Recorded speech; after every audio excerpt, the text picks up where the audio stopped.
আমি চক্ষু বন্ধ করে দেখতে পাই। আমরা যদি যোগ্যতা নিয়ে 5-10 বছরের মধ্যে দাঁড়াইতে না পারি, এই ভিডিও, এই ছবি, এই শহীদ পরিবার, এই আহত, এদের জীবন তো শেষ। এদের পরবর্তী জেনারেশনকে পর্যন্ত কি ভয়ানক গণহত্যার শিকার হইতে হবে আমরা চিন্তাও করতে পারতেছি না। সামনে বাংলাদেশে আমাদের জন্য ভয়াবহ সে আর একটা সিপাহী বিপ্লবের করুণ প্রতি অপেক্ষা করছে। আপনারা অনেকে ভাবতেছেন এইটাও কি সম্ভব?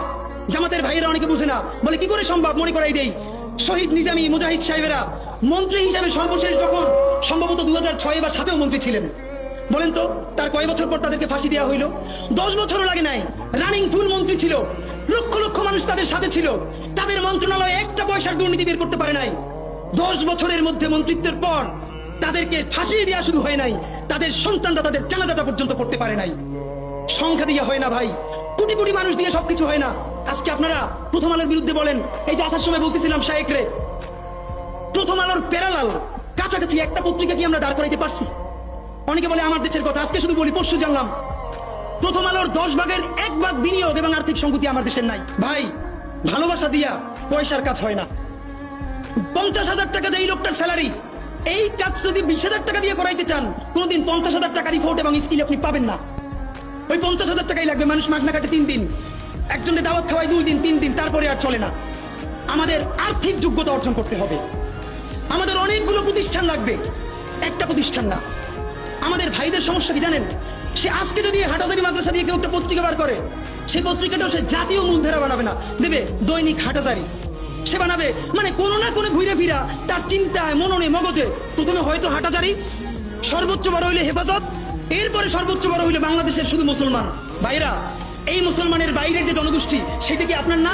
আপনি ভাবেন এই দেশের আপনি প্রধানমন্ত্রী, তারপরে ভাবেন আপনার জনগোষ্ঠী কারা, আপনি সেরকম চিন্তা করেন। সুতরাং আমি কথায় অনেক ভুল ভ্রান্তি বলতে পারি, কিন্তু বিশ্বাস করেন আমার কলিজা চিল্লেও আপনারা শুধু যেটা পাবেন সেটা হইল আমি চক্ষু বন্ধ করে দেখতে পাই। আমরা যদি যোগ্যতা নিয়ে 5-10 বছরের মধ্যে দাঁড়াইতে না পারি, এই ভিডিও, এই ছবি, এই শহীদ পরিবার, এই আহত, এদের জীবন তো শেষ।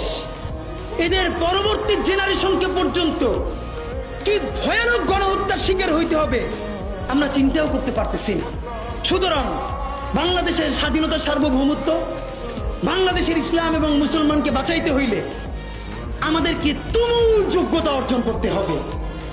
এই মাদ্রাসা শিক্ষিত জনগোষ্ঠীর মধ্যে হাজার হাজার ছেলে লাগবে যারা CNN-এ, আল জাজিরায় তুমুল ইংলিশে বলতে পারবে। তাকে যে জঙ্গি বলা হয়, মিথ্যা ট্যাগ দেওয়া হয়, এটাকে ডিবাঙ্ক করতে পারবে সেই ইংলিশে এবং অবাক করার মতো ফ্লুয়েন্ট ইংলিশে। এই যোগ্যতা আমার লাগবে।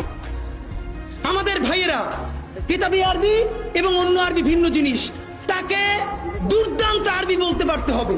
আমাদের প্ল্যাকার্ডে ইংলিশ কই, আমাদের প্ল্যাকার্ডে আরবি কই। ভাই, নিজের কাজ নিজে না করলে অন্য কেউ কইরে দেয় না। প্লিজ আপনারা কয়দিন আমারে, কয়দিন ওরে ভাই মনে করবেন, এরপর তো আমি আপনার বিপক্ষে বলবো, তখন আবার গাই লেবেন, এইটা কইরেন না। নিজে শক্তিশালী হন, নিজে যোগ্যতা অর্জন করেন। আমারে গালি দিয়ে হইলেও, বোকা দিয়ে হইলেও যে এই পুচকি বলা এত ভাব লয়, যা যোগ্যতা অর্জন করে ফেলাই। তবে কি জানেন, মিছিল দিয়া জান দেওয়া এটা একদিনের কাজ, 3 দিন 5 দিন 1 মাসের কাজ। যোগ্যতা তো আর 1 বছরে অর্জন হয় না। এটা বিরাট একটা জিহাদ। আপনারা বলেন না জিহাদ চাই, চলেন জিহাদটাই শুরু করি। সেই জিহাদটা হইল একজনের সব করার দরকার নাই।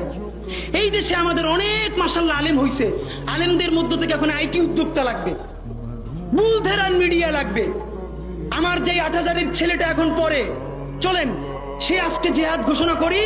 আগামী 5 বছর পর, আগামী 10 বছর পর আমি এমন প্রতিষ্ঠান গড়ে তুলবো যেইটা শুধুই ইসলাম আর মুসলমানের প্রতিষ্ঠান না, এইটা আপামর বাংলাদেশের প্রতিষ্ঠান হবে। আর দেখেন, যতবার ইসলাম কায়েমের কথা বলি, তার আগে যদি ইনসাফ কায়েমের কথা বলতাম, আমার হিন্দু অন্য ধর্মের ভাইরাও তো সাথে পাইতাম। কেন? ইনসাফ যদি রাষ্ট্রে কায়েম হয়ে যায়, তাহলে 80% ইসলাম তো এমনিতেই কায়েম হয়ে যায়। তাহলে আগে আসেন ইনসাফের রাষ্ট্র বানাই, যে ইনসাফের রাষ্ট্রে সকল ধর্ম, বর্ণ, নারী, পুরুষ আমাদের অংশীদার হবে।